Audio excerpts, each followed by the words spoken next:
Maqaa Abbaa kan Ilmaa kan Hafuura Qulqulluu Waaqayyo tokkotti ni amannaa. Ameen. Gorsa ajaa'ibsiisaa kana mee dhaggeeffadhaa.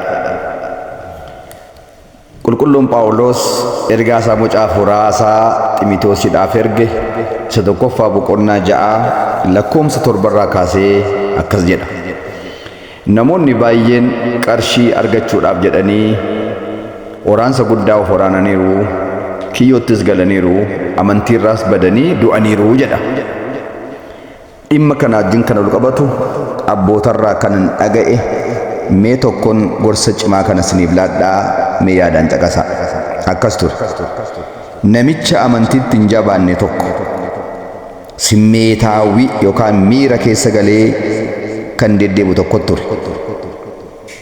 Namni kun namoota bara sana keessa waaqa tolfamaa waaqessan tokko argee haaree dubbii waaqayyoodhaaf hinaafee iddoo warri waaqa tolfamaa waaqessan kun muka tokko jalatti walitti qabamanii seexanni mukicharra bulee isaan dogoggorsa tureeyyuu itti mee dadhabee didanii jennaan amma garuu qottoo fudhatee dhaqee muka kana jissee balleesse. Yoos malee namoonni kun deebi'uu hin danda'an jedhee qottoo fudhatee ka'e. Yeroo qottoo fudhatee gara muka sanaatti qajeeluu seexanni nama fakkaatee namicha kanatti mul'ate. Eessa deemaa jirtaa jedhee gaafate. Yeroo kana seexanatu muka kanarraa da'oo godhatee nama kana dogoggorsaa jira. Akka isaan waaqayyo uumaa isaanii waaqessine gochaa jira. Kanaaf isan muruudhaaf deemaa jira jedhe. Ati eenyudha? Maal waan taateefis immoo murta? Jedhe seexanichi namtichaan. Namtichi immoo ati eenyudha jedhee gaafate. Ani seexan isuma tamma maqaa dhooftu jedhe. Yeroo kana namichi kun maqaa Abbaa Ilma Hafuura Qulqulluu maqaa Sillaaseetiin kan ifatamte ta'i jedhee quba isaa mallattoo fannoo taasisee yeroo ofirraa ammatta'u seexanni sun darbatamee lafa dha'e.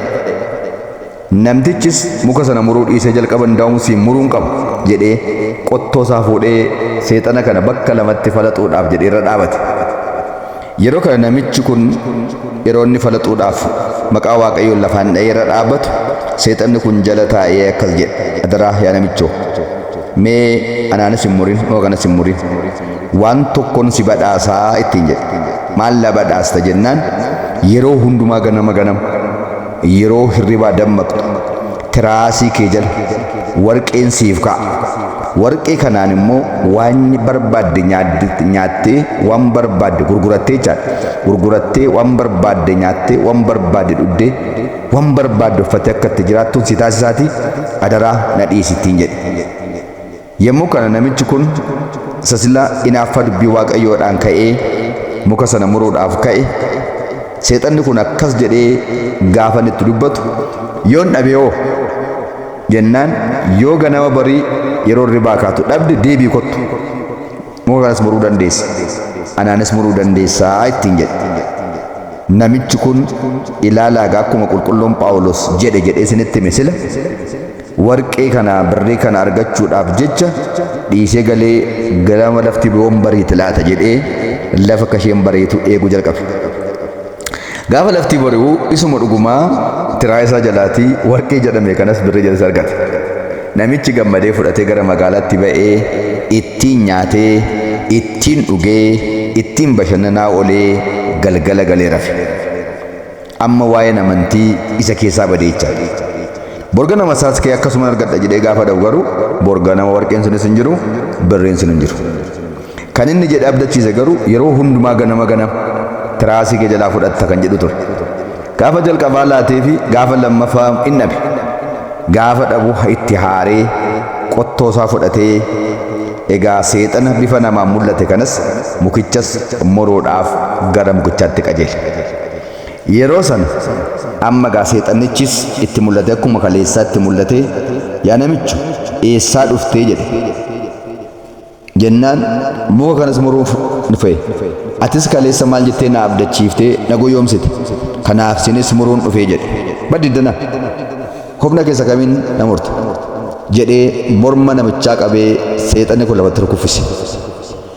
gaafa lafatti kuffisu namichi jala ciise akkas jedhe atisuma kaleessaa miti kaleessoo maqaa waaqayyoo sitti waamnaan lafa dhoofte sirra dhaabadhee iyyutu waawwachiise har'a immoo maqaa waaqayyoo akkan sirratti waamneef illee afaan koo na qabde dabaree kee har'a na kuffifte humna kana eessaa argattee ittiin jedhe seexana kana aanofni kooyyuu hin dabalamne suma kaleessaati situ humna kee gate malee situ humna keessa kaleessaa birriidhaaf jettee warqeedhaaf jettee lafa keessee dhufte malee anoo humni koo hin daballe akkuma sanaadha noo situ salphate malee an akkuma sanaadha warqee jennaan birrii jennaan garaan kee booji'amee humna kan sii ta'u gattee warqee kana waan jaallatteef akkana taate ittiin jedhee jedhama maatiiwwan waaqayyo seexanni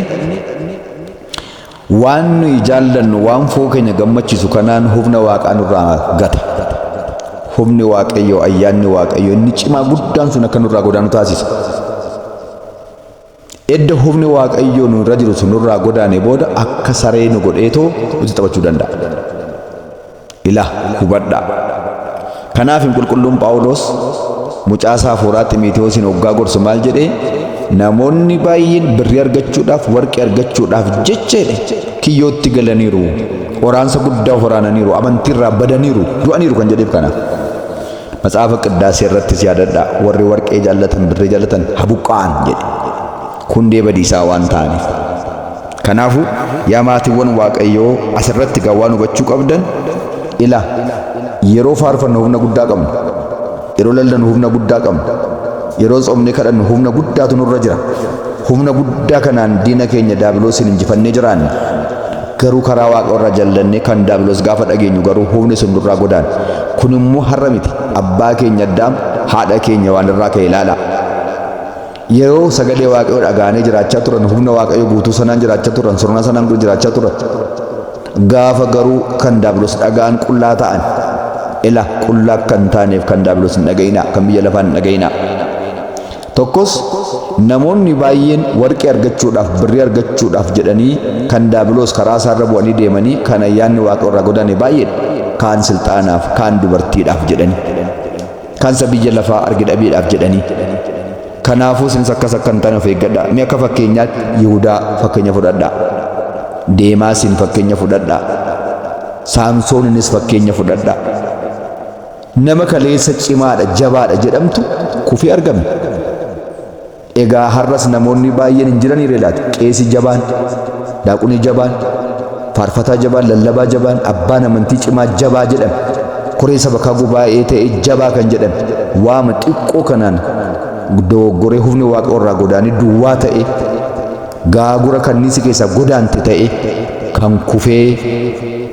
xaba hexanaadhaaf xaba ta'e hin jiruure kanaafuu of eeggadhaan jechuun barbaada egaa waaqayyo abbaan keenya hubannaaf ogummaa ittiin mana isaa keessa jiraannu surnaa isaa ayyaana isaa humna isaa ittiin ofirratti qabna jiraannu nuuf laatu galanni waaqayyoof haa ta'u